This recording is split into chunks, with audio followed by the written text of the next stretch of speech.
So I finally beat Like a Dragon Yakuza Pirates in Hawaii, the newest installment in the Yakuza series.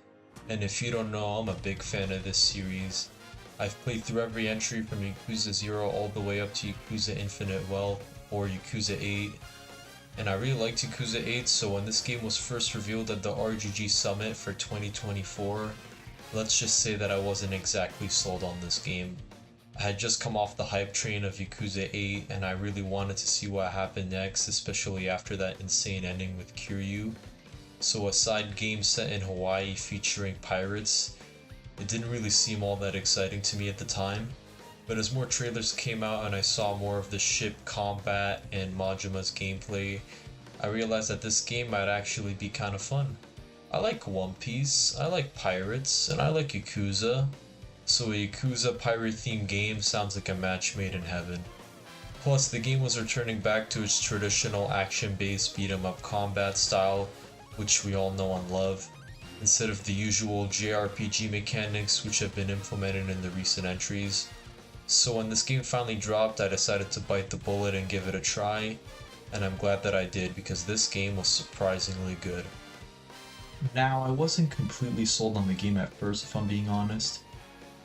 I think that the game definitely has a bit of a slow start, and it was more so about setting up the stage and the story. The level design was also pretty linear in the first chapter. You start off on this small island, you get a lot of exposition on what the treasure actually is, you get insight for why the characters want to pursue the treasure and their motivations. And once I was introduced to all the characters, the game really started to open up more and I was able to explore different parts of the map. You get to sail around in your ship, you get to go to different islands and get different treasures. And I found myself engaging in battles with different enemy ships in order to get a feel for the combat. And then you get to go to Atlantis, which is like this haven for pirates where they all gather around and they fight. Atlantis is sort of like the castle in Gaiden. It has mini games and a coliseum for pirates to battle in.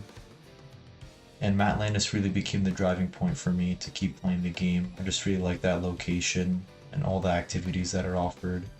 I liked its vibrant colors, the atmosphere, and the visuals were all on point, which is what you'd expect from RGG. You also get to explore more of Hawaii, and I really like that they decided to keep Hawaii in this game since I liked it a lot in Yakuza 8. The side content here was really great. You have a hilarious sub-story where you talk to a cat. There's another one where you do corporate training on Majima's ship where you try to learn proper pirate manners and etiquette. And they even brought back Go-Kart from Yakuza 7, Crazy Delivery, and a bunch of other amazing side content. And they even have the longest sub-story by far out of any Yakuza game. This sub-story took me about 2 hours to beat. It's this funny sub-story called Masaru's Love Journey, where you help Masaru try to find a girl, you go around befriending 5 women, and you set up this party for Masaru. And if you thought Ichiban had the worst game, Masaru blows him out of the water. The sub-story features 5 live-action cutscenes that show him constantly fumbling the bag with these women. Masaru always has like a failed attempt for his dates. He always messes up somehow. And it was funny at first, but after like the second cutscene it got a bit repetitive. And I'm not really a fan of these live-action cutscenes. I didn't like them in Gaiden, and I still don't really like them here. But I appreciate RGG for continuing to experiment and trying new things, even if I'm not fully sold on this gimmick. The game also brought back a lot of fan-favorite karaoke songs. Seeing 24 Hour Cinderella again with the new visual updates was fantastic. You can even sing As Long As You're Happy, which is perfect if you want to cry over Makoto again. I really enjoyed Majima's gameplay too. It's great that we finally get to play as Majima again. We haven't played as him since Yakuza 0, and it was finally nice that Majima gets his own game for once. I really liked Majima, and it's always sad when he always gets sidelined in the games. You know, he barely had screen time in Yakuza 6, and 7 he was still kind of sidelined, and you only get to see him for like 2 chapters of Yakuza 8. But now he gets a lot of screen time. His fighting styles are also cool. He has his crazy Mad Dog fighting style from 0, and the new Sea Dog fighting style, which is perfect for his pirate persona. Both styles have different ultimate moves, with the Mad Dog having duplicates, and the Sea Dog using the dark instruments for added power. I recommend doing the side content for the Devil Flag Pirates. Once you beat them all, you get to unlock all the different Dark Instrument powers, which makes later battles in the game a lot easier. The combat is also fun and refreshing, and it's a really nice return to form after the RPG battles that we've seen lately. Ship battles are also a lot of fun. You can customize your cannon with flames, energy blasts, lasers, or even a shark cannon. The game just makes you want to keep exploring islands so you can keep upgrading your ship and just keep blowing stuff up. And I found myself really getting addicted to the gameplay loop. I ended up doing a lot of the side missions, the pirate coliseums, and before I knew it, I got myself the Platinum Trophy. The Platinum Trophy is also pretty nice in this game. It's not too grindy, and I managed to get all the required trophies I needed to before I beat the story. So the only trophies I had left were the story-based trophies. There was no New Game Plus trophy, and you didn't have to beat the game on hard or anything to get additional trophies. So it was nice. As soon as I beat the final chapter of the game, the Platinum was in my hands. And I clocked in a total of about 30 hours on this game, and I thought that was a pretty reasonable length for the $60 price tag. This game could have definitely worked as a DLC for Yakuza 8, but I'm glad that they decided to make a full-length game with Majima. The game is also called Like a Dragon 8 Pirates in Hawaii and Japan, but I didn't realize this until I looked up the Japanese title about a week before the game launched. At first I thought this would be like a standalone non-canon game like Eshin or Dead Souls, but instead it's a direct continuation.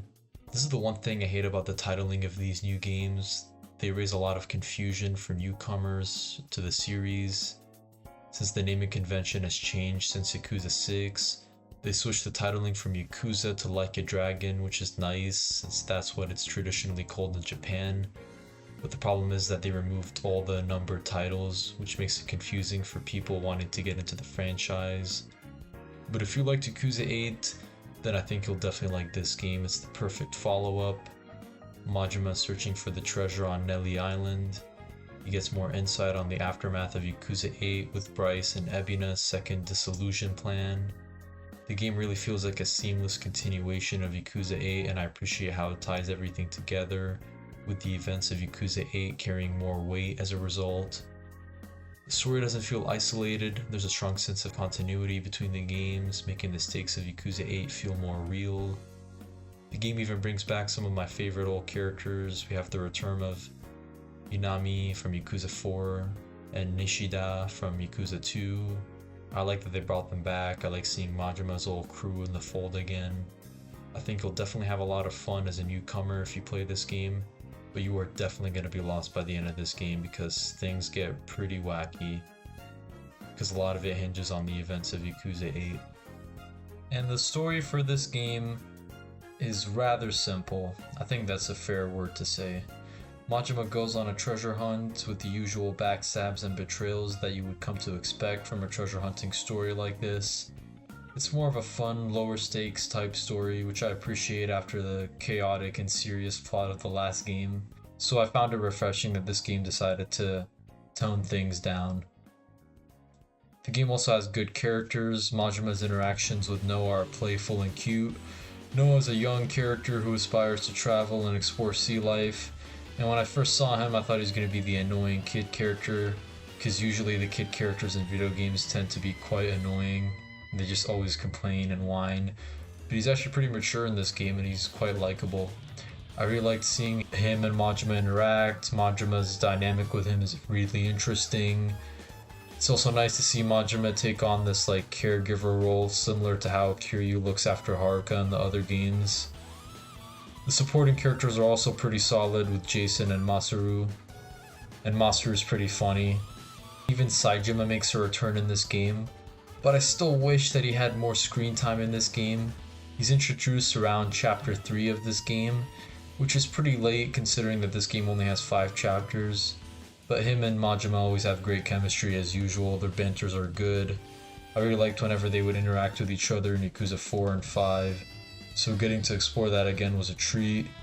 I also liked how they kept the dialogue interaction between the characters, just like the previous games when you could just walk around, interact with an item or a place, and then the characters will comment on it, so I'm glad that they kept that in this game. It was really nice to see. They also kept the drink links in this game, which are good. You get a really good drink link with Saejima where he references his conversation with Majima from Yakuza 5. I'm talking about that barbecue scene where they're just chilling and eating before Saejima goes to jail. Saejima uses like the grilling meat analogy, and he explains his philosophy for wanting to go to jail. He wants to go to jail in order to burn himself, in order to bring out the flavor per se. He wants to burn away his old self so he can come back stronger, just like the meat on the grill. 焼かれてへんホルモンはただのゴミやからな。ゴミは焼かれて焦げて真っ黒なって、そんで初めて意味がある。極道はそんな当たり前のことも忘れてしもた。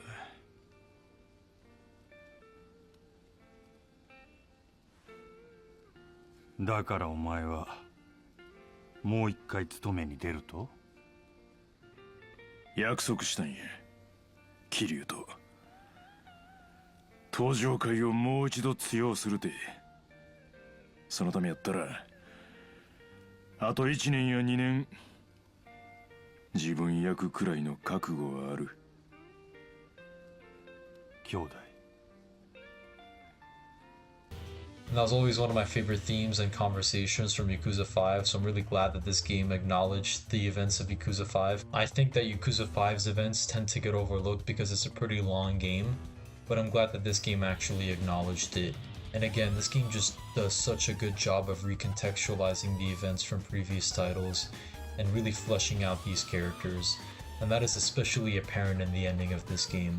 This game ends with Majima finding the Esperanza treasure. Majima regains his memories and he squares off against Raymond Law, which I have to say, he is one of the worst Yakuza villains in recent years. I know that this is a smaller scale game, so the villains aren't going to be properly fleshed out in 5 chapters, but this guy is just beyond generic. I can't give you a single character trait to describe Raymond Law. And this is a shame considering that the Yakuza series has some of the best villains with Kuze, Ryuji Goda, and Ishiki. But Raymond Law is just a pushover. He's in the background for a lot of the game. He talks to Majima every once in a while. And the only imposing thing he does is when he kills Queen at the end of the game. I'd honestly put him in the same rank as Shishido from Gaiden. They're both pretty forgettable villains since they don't really get time to be properly fleshed out. You will honestly forget about Raymond Law as soon as you beat this game. But besides that, I didn't really have any major problems with this game. Majima defeats him and the game ends with Majima narrating his pirate story to Ichiban, Minami, and Nishidi. You also get a nice Majima construction gag where Minami and Nishidi mention how they want the treasure in order to fund Majima construction. 俺はてっきりその取り分を元手に真島建設を再結成するもんだと。今日の撮影費用もです。 I don't know why, I just found that funny since I always loved the Majima construction minigame. I mean, how could you not, just listening to that anthem?